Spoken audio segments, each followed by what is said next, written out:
Hi guys, it is Thursday. Today in reading we're going to talk about something called Author's Point with reasons. If you can remember back to the days before, so this week we've learned about author's purpose. Today is going to be author's point, which is a little different. But the main thing we're going to talk about with author's point is going to be this word right here, reasons, and what that word means and what reasons can do for the author's point. All right, so we're going to read this little part together. I'm going to be highlighting some words as we read through it, and then we're going to stop and come back and talk about it. But while I'm reading, I would like for you to follow along.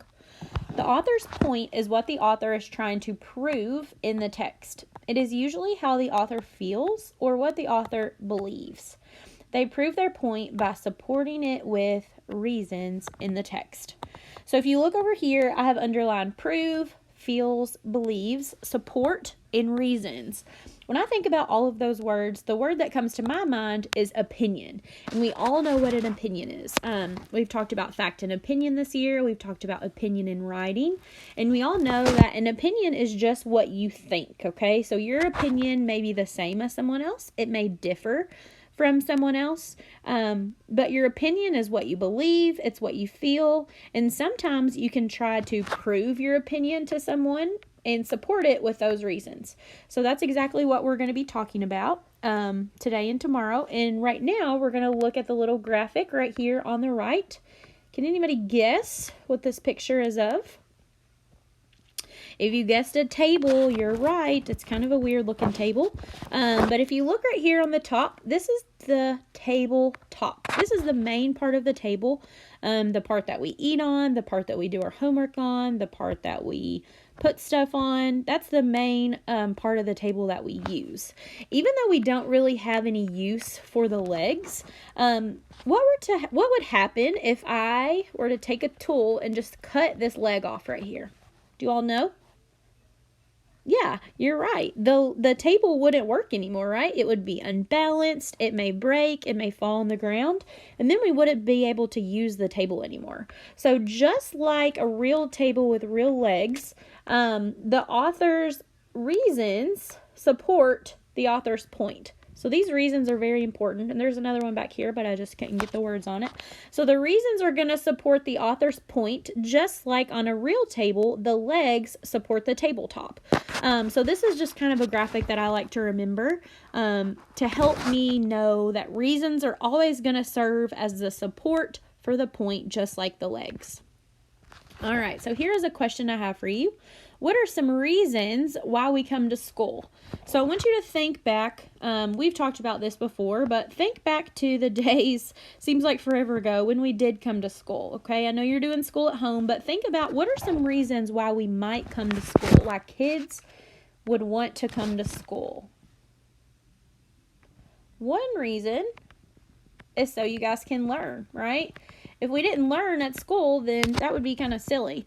So the main reason we come to school is to learn. We want to get all of that knowledge to move forward into third grade, into the other grades, into middle school, high school, and maybe even college. And all of the knowledge that you learn in school is going to help you for your job one day.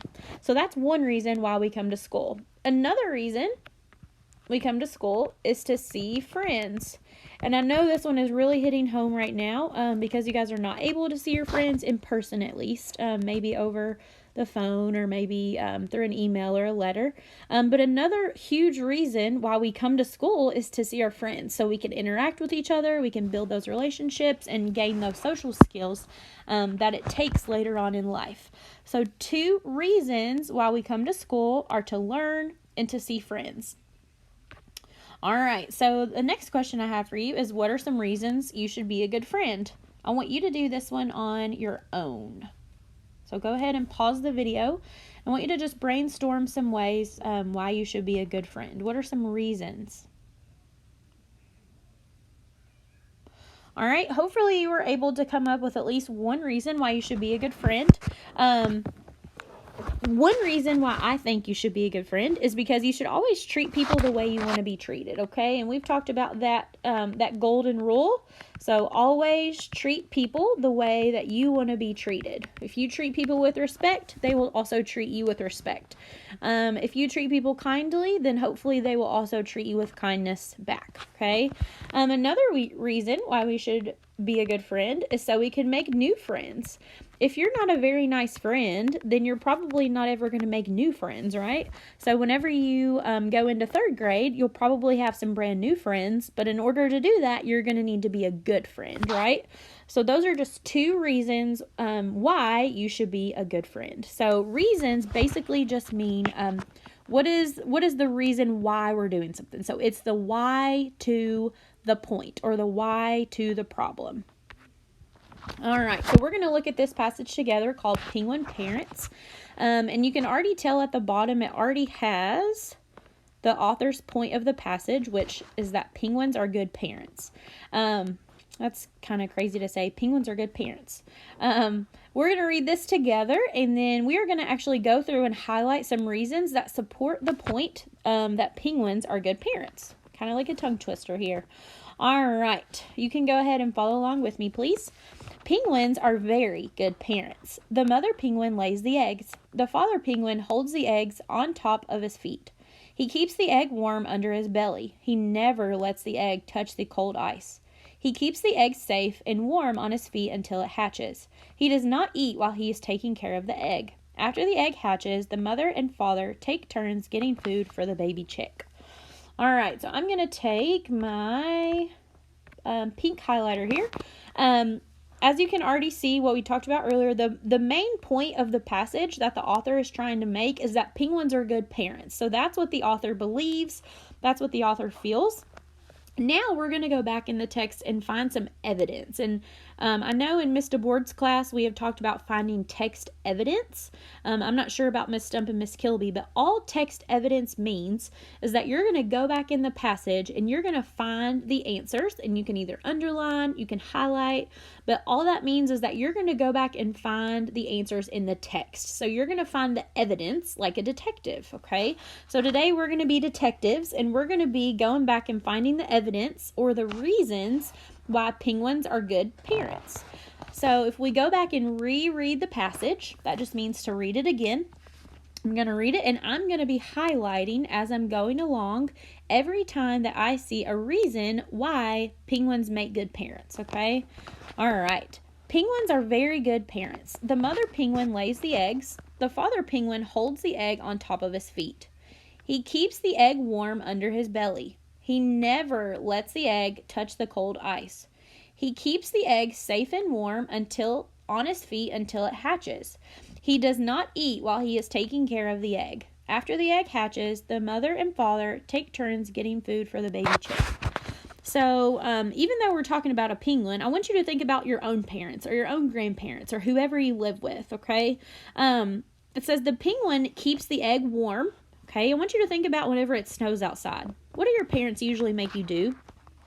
Usually make you put on a jacket, right? Maybe a hat and gloves. So this is kind of a connection you can make. This is one reason why penguins are good parents. So just like your own parents or whoever you live with, the reason why they want you to do that is because they're a good parent and they want you to be warm, right? So just like the penguin. He also keeps the egg safe and warm on his feet until it hatches. So just like we talked about earlier, he doesn't want to let the egg touch the cold ice, okay? That's another way or another reason how the penguin is a good parent.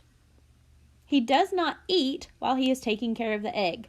I know some parents can probably relate to this. You get so busy being responsible and taking care of stuff that you sometimes forget to eat, you sometimes forget to clean the house, or you don't have time. So this is just another reason why penguins are a good parent. So they're putting their child first, putting their egg first, I should say, and they're really doing a good job of being responsible and really taking care of that egg to make sure the egg is safe. And then it says, after the egg hatches, the mother and father take turns getting food for the baby chick. So just like an egg, when a child is born, obviously they have to eat. So the mother and father are both going to take turns, and they're going to go out and get food for the baby. So this is just another reason why penguins are being good parents. All right, this one should be a pretty funny one for you all to read, considering the circumstances right now. If you're anything like me, there is a whole lot of video games and a whole lot of television going on, a lot of phone and tablet time in this time that can be kind of crazy at home. And we've talked about this a lot at school, and this is a pretty controversial subject, so I hope that you guys enjoy reading this and you all can kind of find the reasons why this point is important, okay? All right, so we're going to read it together, and then we're going to go through and highlight the reasons to support the point again. All right, video games and television can be fun sometimes, but kids should really be playing outside as much as they can. First off, the air outside is better for you. Also, we are more active when we are outside. That makes us healthier. Doctors even say that just being outside improves our moods. If you are feeling down, often a walk will make you feel better. People who play outside are healthier and happier than those who stay inside all of the time. I know that the main point the author wants to make is that kids should really play outside as much as they can. So the main point is that kids should go play outside. Okay, I'm going to take a different color highlighter and I'm going to highlight some reasons why. So it says, first off, the air outside is better for you. So that's a reason why kids should go outside and play. We are more active when we are outside. That's another reason, and it's because it makes us healthier. Doctors even say that just being outside improves our moods. That's another reason that supports the main point why kids should go outside. And it also says if you're feeling down, it can make you feel better. That's another reason. People who play outside are healthier and happier than those who stay inside all of the time. And that is also another reason why kids should go outside to play. All right, so this one is a passage about dogs. This is going to be the last one that we do. I have a little graphic organizer over here for you. So if you look over here, it says the point is, and then has some arrows. There's only 2 reasons that I'm going to do with you today. In your passages that you will read, you will see many more reasons, but only because your passages and your practice and your exit slip only requires you to do 1 or 2. I'm also only going to require you to think of 1 or 2. But we are going to talk about more than 1 or 2 reasons in the passage. All right, so we're going to read this together again, and I'm going to highlight the main point in yellow. The title of this is Dogs Can Be Good Pets, and that should kind of give you a hint of what we're going to read about. Dogs can be good pets. So I know the main thing the author is wanting me to know is that dogs are good pets. So that is the main point in this, okay? So over here, I'm going to write dogs are good pets. Sorry, my handwriting is not the best on this iPad. It's kind of tricky to get everything in here. All right, so the main point is that dogs are really good pets, okay? So we're going to go through and we're going to underline or highlight some reasons why dogs make really good pets. And I'm not going to write them in here because these boxes are really small, but I want you to follow along with me as I reread and think of some reasons that you would say a dog is a good pet, okay? So it says dogs are loyal, they're smart, and they're also affectionate, okay? They make good friends, they enjoy playing and going for walks. They can help teach kids responsibility. They are good listeners. Kids can also practice their reading skills by reading aloud to dogs. So we can underline that. And these are just a few reasons, or just some reasons, why dogs are good pets. So as you can see, there are lots of reasons the author listed why dogs are good pets. I want you to think about this, though. Would the author want to include the fact that sometimes dogs pee and poop in the house? No, right? They don't want you to know, even though that is true and that does happen sometimes. That does not support the point that dogs are good pets. That supports the point that dogs are not good pets. Do you think that the author would want to include the fact that dogs sometimes chew up stuff? No, like I said earlier, we do not want to include information that does not support the point. So the fact that dogs are good pets, we only want to include things that dogs do that are really good, okay? In your exit slip and your practice this week, you're going to be reading some passages and you're going to be identifying the main point or the main thing that the author wants you to know. And then you're going to be identifying some reasons that the author supports the main point with. So hopefully this video helps you. If you are still confused or you need a little bit more guidance, you can contact your teacher, Miss Kilby, Miss Stump, Miss DeBoard or Miss Hill, and we will be able to hopefully lead you in the right direction. Hopefully this was helpful. If you need to go back and rewatch this, you can go back and pause it and think about. You can brainstorm a little bit, but hopefully this was helpful.